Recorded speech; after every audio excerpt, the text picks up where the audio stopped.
जय हिंद बेटा जी हमने अभी तक पढ़ लिया था, केस स्टडी पढ़ रहे थे हम लोग। हमने 2 केस स्टडी पढ़ ली थी। एक तो हमारी केस स्टडी थी वो कूलम्स लॉ पर बेस्ड थी, वो हमने कर ली थी, और दूसरा हमने क्वांटाइजेशन ऑफ चार्ज पर हमने बेस्ड थी, वो हमने कर ली थी। 2 केस स्टडी हमारी पूरी आसानी से समझ में आ गई।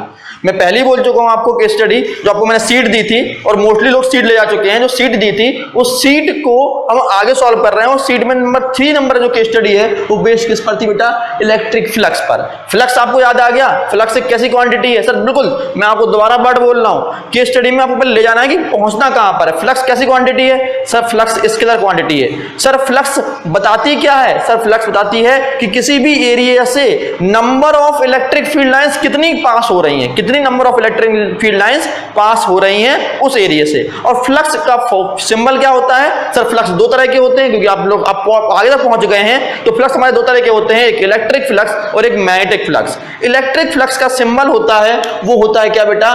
फाई होता है, और फाई ई किसका सिंबल है? इलेक्ट्रिक फ्लक्स का। और इलेक्ट्रिक फ्लक्स होता किसके इक्वल है? Sir electric flux equal to होता है बेटा, किसके इक्वल होता है बेटा? E D S cos theta के। किसके? E D S cos theta. किसके में लाल? E D S cos theta. ठीक है ना? आपको कमेंट में बताना है कि फ्लक्स के लिए, एक फ्लक्स को कैलकुलेट करने के लिए फॉर्मूला क्या दिया था गॉस ने। आप इस वीडियो के लास्ट में कमेंट बताएंगे कि फ्लक्स को कैलकुलेट करने के लिए गॉस ने फॉर्मूला क्या दिया था। ठीक है ना? चलो भाई हम शुरुआत करते हैं अपनी। पहले पढ़ लेते हैं कि केस स्टडी में लिखा क्या है। पहले केस स्टडी में लिखा हुआ है, net electric flux through a cube is a sum of the flux through its 6 face. अब आपको याद आ रहा होगा भैया क्यूब की बात कर रहे हैं, हमारे पास एक क्यूब होगा।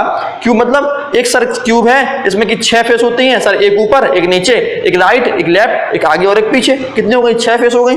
सर क्यूब में 6 फेस है, और उससे निकलने वाला टोटल फ्लक्स कितना होगा? टोटल फ्लक्स होगा बेटा, वो उसकी वैल्यू कितनी होगी? टोटल फ्लक्स की वैल्यू होती है बेटा जो सभी का सम, यानी इस फेस से जाने वाले इलेक्ट्रिक फील्ड के सम प्लस इसका सम प्लस इसका सम प्लस इसका सम, सबका सम कर दिया। ठीक है ना? इसको हम कह रहे हैं इलेक्ट्रिक फ्लक्स के बारे में बात करती है। ठीक है ना? इलेक्ट्रिक फ्लक्स के लिए बेटा हमें पता है कि उसका जो लेंथ गिवन है, वो लेंथ कितनी गिवन है बेटा?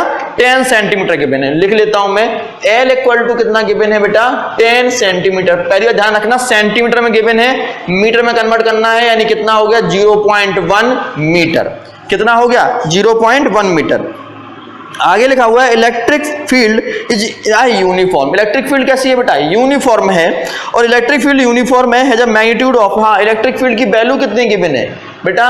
इलेक्ट्रिक यानी कि एल क्या है? साइड है। ठीक है ना? क्या है मेरे लाल? साइड गिवन है। ठीक है ना? साइड एल गिवन है। और इलेक्ट्रिक फील्ड कितना गिवन है बेटा? इलेक्ट्रिक फील्ड है 4.00 इंटू 10 की पावर 3 न्यूटन कूलम इनवर्स, जो गिवन है। And the parallel to the X Y plane. बेटा देखो एक्स वाई प्लेन के पैरेलल है, यानी कि ध्यान रखना एक्स वाई प्लेन यानी कि इस प्लेन, आपको याद आ गया, इस एक्सिस को हम बोलते हैं एक्स एक्सिस, इसको हम बोलते हैं वाई, और ऊपर वाले को बोलते हैं जेड। इलेक्ट्रिक फील्ड इस वाले एक्सिस के पैरेलल है। इसका मतलब है कि फ्लक्स की वैल्यू ऊपर और नीचे कितनी होगी? 0 होगी। यानी कि निकलने वाले फ्लक्स क्यों 0 होगी? सर क्योंकि वहां पर cos 90 बन रहा होगा। कितना बन रहा होगा? cos 90। और cos 90 की वैल्यू कितनी होती है? 0 होती है। इसलिए बेटा यानी कि कोई भी आपका जो क्यूब है उससे ऊपर वाले फेस से कितनी निकल रही होगी? सर फ्लक्स दोनों का कितना निकल रहा होगा? सर ऊपर वाले फ्लक्स से, फेस से, फील्ड से कितनी? 0। ज्यादा आ गई ना आपको फील्ड। कैसे बेटा? इस तरह से यदि हम बात करें कि ये आपका एक क्यूबॉइड है, मैं एक क्यूबॉइड बना रहा हूं आपको, ठीक है ना? या फिर क्यूब भी बना देता हूं कि क्यूब भी बन गया मेरा। ठीक है ना? एक क्यूब बन गया हमारे पास क्यूबल का शेप में। तो बेटा इस फेस से और इस फेस से, जिसमें जो एरो लगाए हैं, इनसे निकलने वाले फ्लक्स की वैल्यू कितनी होगी मेरे लाल?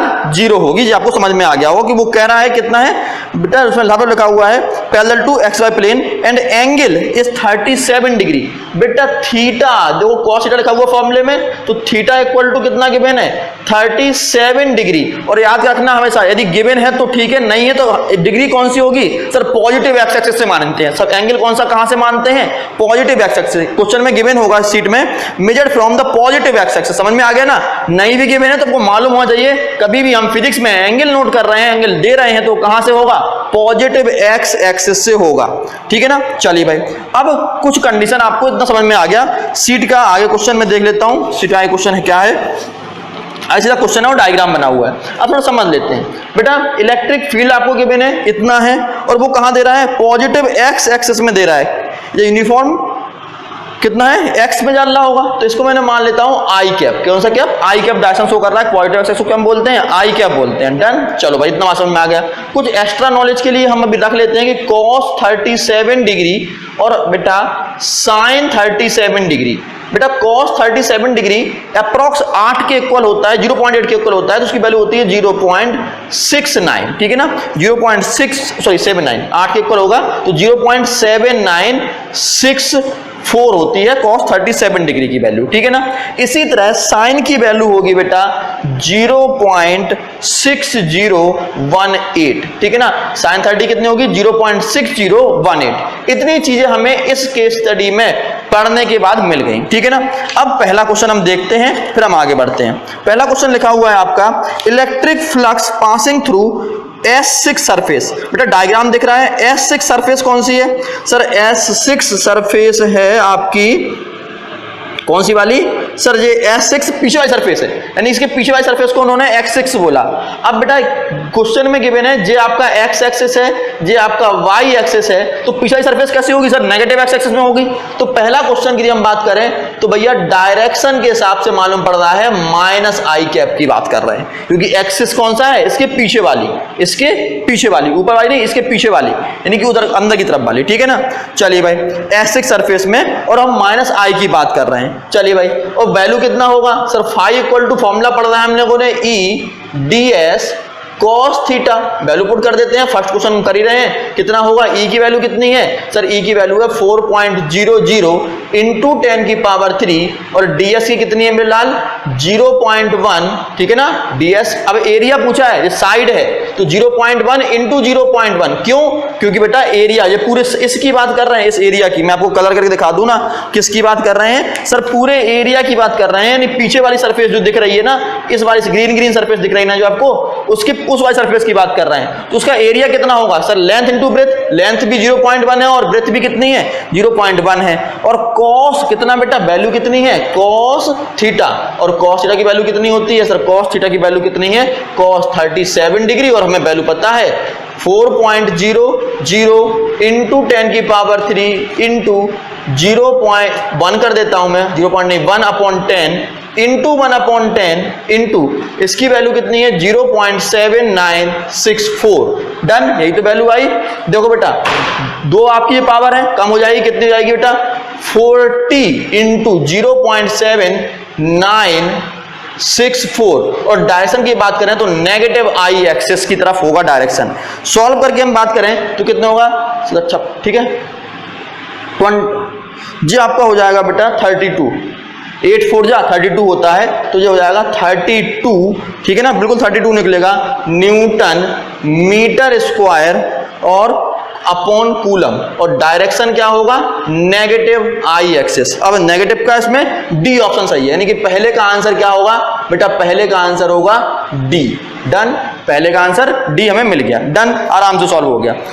क्वेश्चन नोट कर लीजिए, अच्छा क्वेश्चन है, ठीक है, सॉल्व करना भी आना चाहिए आपको। नेक्स्ट है बेटा, electric flux passing through S1 surface. बेटा S1 दूसरा देखो बेटा, दूसरा भी सरल सा क्वेश्चन है, S1 सरफेस। बेटा S1 सरफेस कौन सी है सर, S1 सरफेस इन्होंने बनाई है जे वाली, मैं इसको रेड से बना देता हूं कि S1 सरफेस कौन सी है आपकी, मैं रेड कलर से बना रहा हूं S1 सरफेस आपके लिए।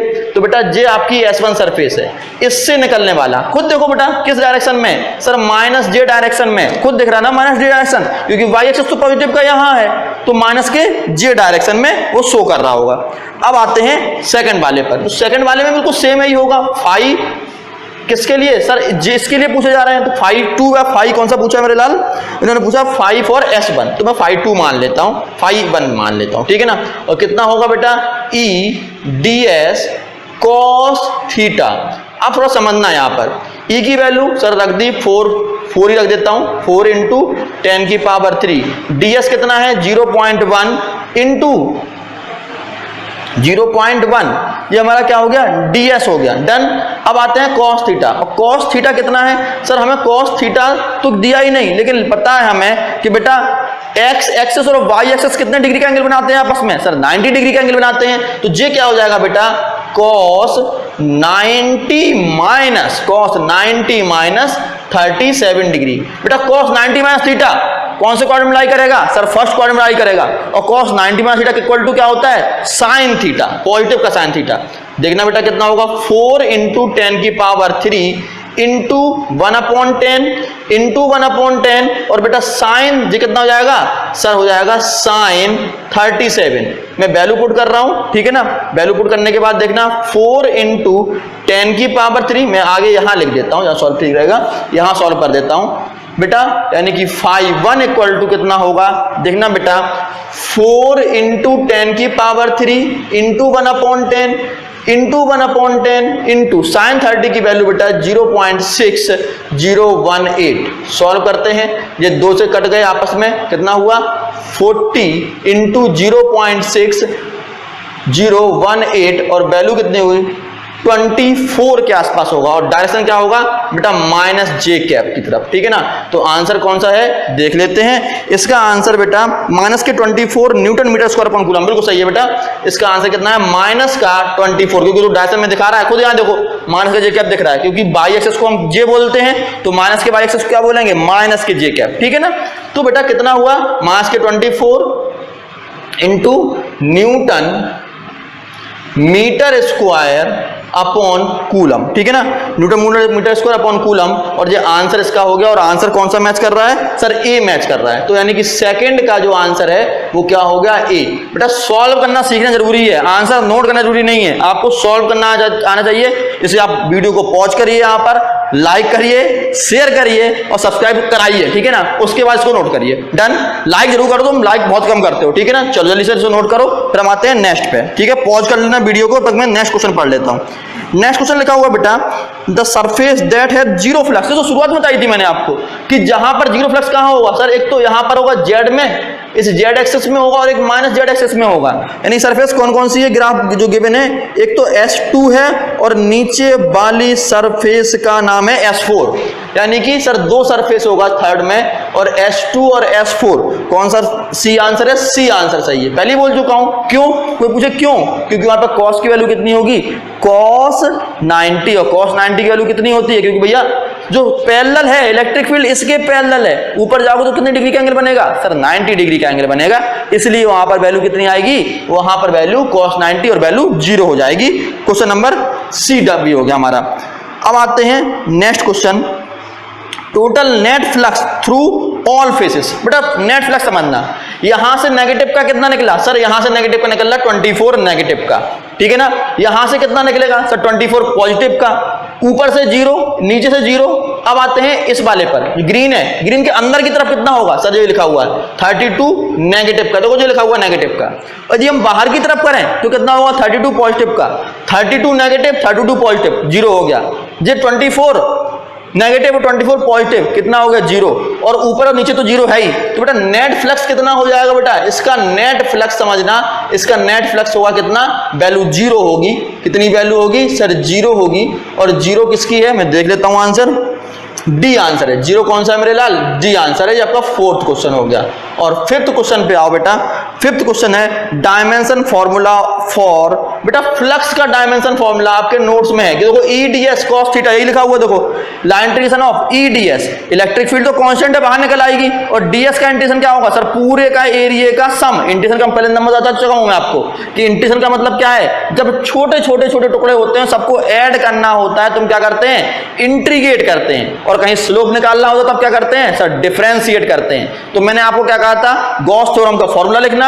और इसमें बेटा फाई, जो फाई की वैल्यू है, जो फाई की यूनिट सॉरी डायमेंशन होती है, मैं लिख देता हूं फाई की डायमेंशन, यानी कि फ्लक्स की डायमेंशन। फ्लक्स की जो डायमेंशन होती है बेटा वो आपकी होती है m l क्यूब t की पावर -3 a की पावर -1, ठीक है ना। ये आपकी किसकी डायमेंशन है सर? फ्लक्स की डायमेंशन है। कौन सी मैच कर रही है? m l की पावर 3 t की पावर -3 a की पावर -1। बेटा ये बी आंसर है। इसका आंसर क्या है मेरे लाल? बी आंसर है।